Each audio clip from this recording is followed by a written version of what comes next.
I would like to use the text that we've read this afternoon, Mark 6, verse 1 to 13. And I would like to speak to you on the one verse, especially, or a focus verse in verse 11. If any place will not welcome you and they refuse to hear from you as you leave, shake off the dust that is on your feet as a testimony against them. I would like to speak to you about the sacrament of failure. The sacrament of failure. In 1961, the Swedish warship Vasa broke the surface of the water after 333 years on the bottom of the sea. Divers had discovered the ancient wooden vessel just a few years before. Now, when it was built in 1628, this war vessel, the Vasa was a marvel of the latest technology. It was sort of the atomic bomb of its day, the biggest and the mightiest of all warships. It had 2 decks and 64 massive cannons. Now, at that time, the Swedish king was in a desperate fight with Poland, and he was eager to have the new weapon involved in the war. And then on Sunday, August 10, 1628, the beaches around Stockholm were filled with spectators and foreign diplomats eager to watch the maiden voyage of the mightiest ship ever built. The voyage was to be an act of propaganda for the ambitious Swedish king. So on that day, the Vasa set her sails, fired a salute, and made her way into the harbor. But after only a few minutes, after sailing the ship began to heel over. She righted herself slightly, and then heel over again. And then, to everyone's horror and disbelief, the glorious and mighty warship suddenly sank, killing about 50 people. And now in 1961, they have raised the Vasa and made it into a museum.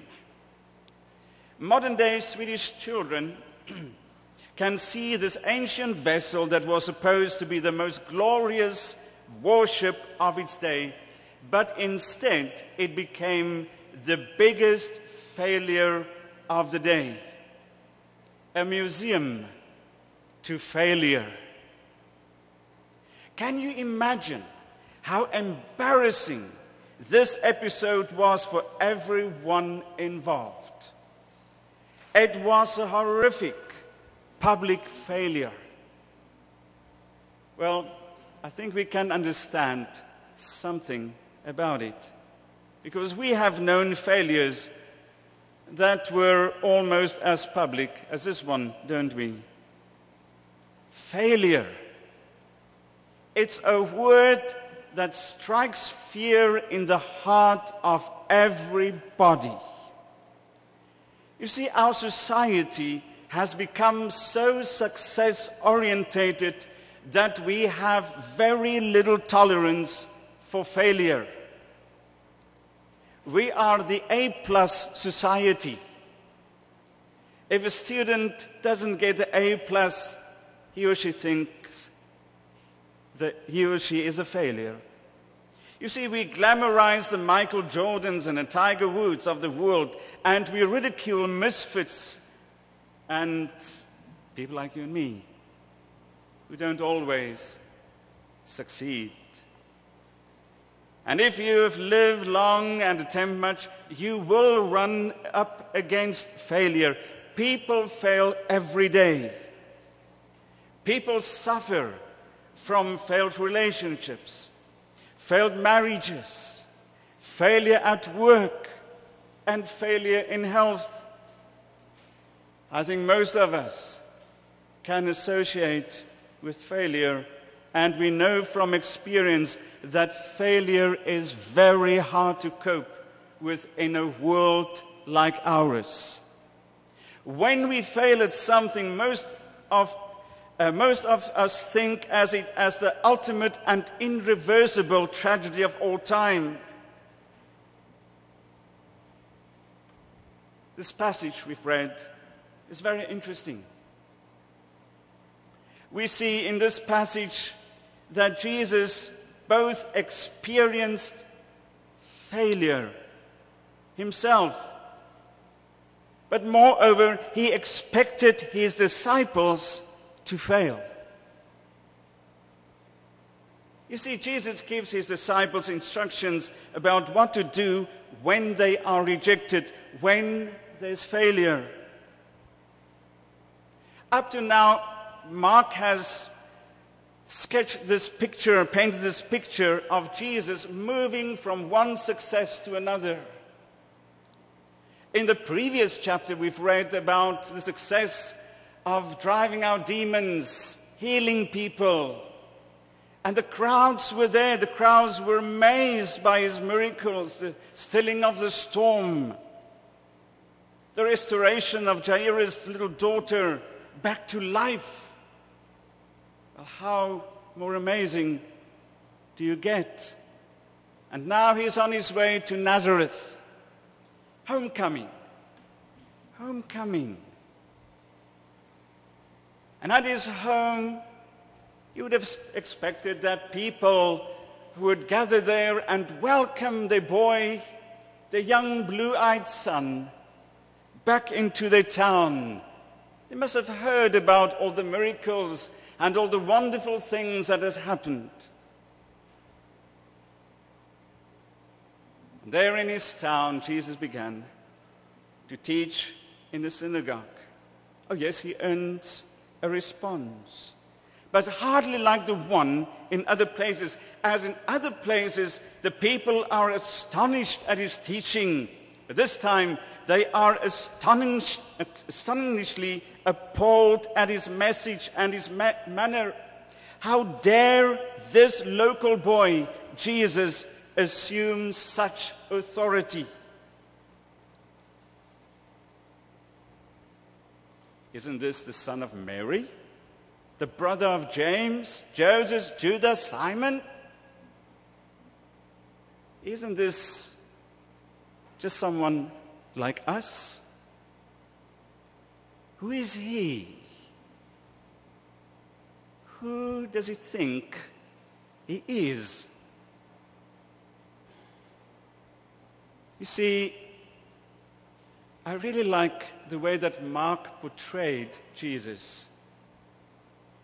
In Mark 3, verse 21, there's another dark side, another failure, if you want, where his own family labeled him crazy and they tried to restrain him. In Mark 3, verse 31, his mother and brothers and sisters try again to remove him from this teaching thing. Rejection. He couldn't do the miracles he has done before. He couldn't do all the amazing things in this little town, his hometown, the town that should have welcomed him with open arms, that should have laid bare the red carpet for him. And strangely, it is here that Jesus turns to commission his disciples for the beginning of their missionary activity. He told them it's time for them to begin their ministry, going 2 by 2 out in the countryside, preaching and casting out unclean spirits. So he told them they need to travel very lightly, taking nothing but a staff. No bread, no bag, no money. And they had to wear sandals. And then in verse 11, Jesus prepares them for failure when he says, whoever will not receive you nor hear you, as you depart from there, shake up the dust that is under your feet for a testimony against them. Jesus made it clear. They will not be insulated from failure just because they go in his name. In fact, Jesus knows that failure will be a real possibility. So he provides his disciples with a sacrament of failure, shaking the dust of their feet. Jesus' inauguration of a sacrament of failure does not mean that he is sending the disciples out to fail. Rather, he is showing them how to carry on in the face of failure. Nobody likes to hear they're going to have to face failure in life. Not one of us. But understanding how Jesus provided all Christians with this sacrament of failure can empower us all to carry on when we fail. You see, brothers and sisters, he uses a very interesting, commonplace practice the Jews had in that time. When they re-entered their country from a heathen or a country where no Jews are, they practiced this kind of habit or custom where they shake off the dust of their feet before entering their own country. It's a symbolic act. Now, a sacrament this is not a sacrament in the real sense of the word of a sacrament of baptism or Holy Communion, but this is a holy action. This is a symbolic action of leaving the past behind, leaving the failures behind, moving forward. Go on, carry on. Don't linger when you failed. Jesus tells his disciples that they should not fear failure either. He says to shake off the dust and go on. Some people never do that. They always linger. They're always busy with their failures. They never finish their failures. There are three things I would like to show you. The first, failure can lead to better things. Sometimes our highest hopes are destroyed so that we can be prepared for better things. The failure of a caterpillar is the birth of the butterfly. The passing of the bud is the blooming of the rose. The death of the seed is a prelude to its resurrection as wheat. And somebody said that plants grow best in darkness, just before dawn. If I look at people like Steve Jobs, if you listen to his speech and read his book, how many failures he had before he had success. So brothers and sisters, what do you need to do? Shake off the dust and go on. The second, failure can be creative. Sometimes we get stuck in a rut in our comfort zone, and it takes failure to jolt us out of the routine so that we can be truly creative. An adventurous life requires risk-taking. Great courage is needed to face real change. When you listen to the exalting music of Handel's Messiah, we usually assume it was surely written by a man at the pinnacle of his success. It's not the case. In fact, it was written after he had suffered a stroke. He was obese. He was sick. He lived in poverty amid bleak surroundings. If you listen to Beethoven's Ninth Symphony, we think of Beethoven's Ninth Symphony as this fantastic symphony written at a time of great joy. No, he was stone deaf when he composed that. Failure. Shake off the dust. Go on. The third is failure is part of success. Every successful person can testify to failure. Every biblical hero is a testimony of failure. Think of Abraham, think of Joseph, think of Moses, David, the prophets. No wonder John Maxwell wrote a book, and he titled the book, Failing Forward. In this book he describes the advantages of allowing failure and using failure. We should not be afraid to fail.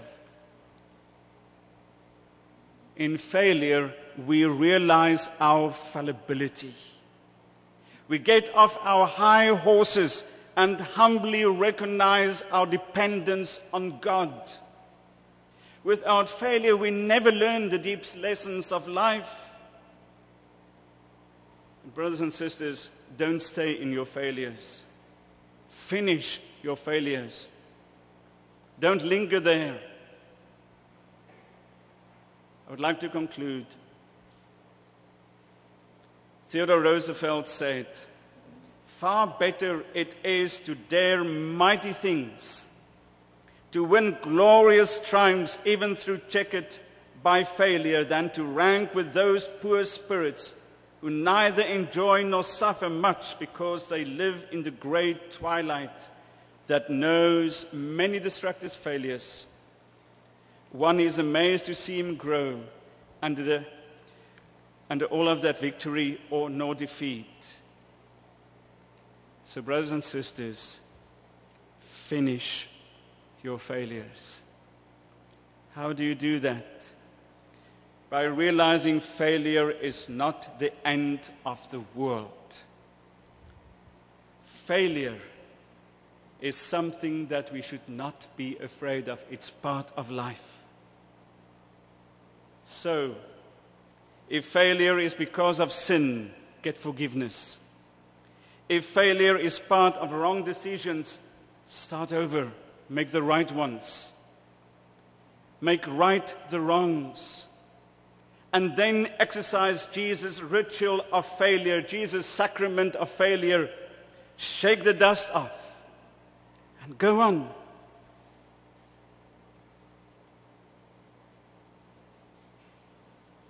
Earlier this afternoon, Pastor Lee asked me, what is this carpet here, this mat here? And I told him, wait, I'll tell you later. There's an old mat. Actually, it's his mat. It's from his car. When you come to communion this afternoon, wipe your feet on that mat. And as you wipe your feet on the mat, say in your heart this prayer, Lord, I come and I take the sacrament of failure. That's my failures. I get it behind me. If I need forgiveness, forgive me. If I've made a lot of mistakes, a lot of boo-boos, Lord, I wiped it off. I wipe it off. And I carry on. Because this is the gospel. The gospel of Jesus Christ is a gospel of moving forward, never backwards. Of finish your failures. Of letting it go. And when you do that, say in your heart the prayer, Lord, I come to you. I wipe my feet off. on this carpet, where I leave behind in your hands at the cross, I leave behind my failures, so that I can step forward and live in your power. Finish your failures. Leave it behind. Move on. Amen.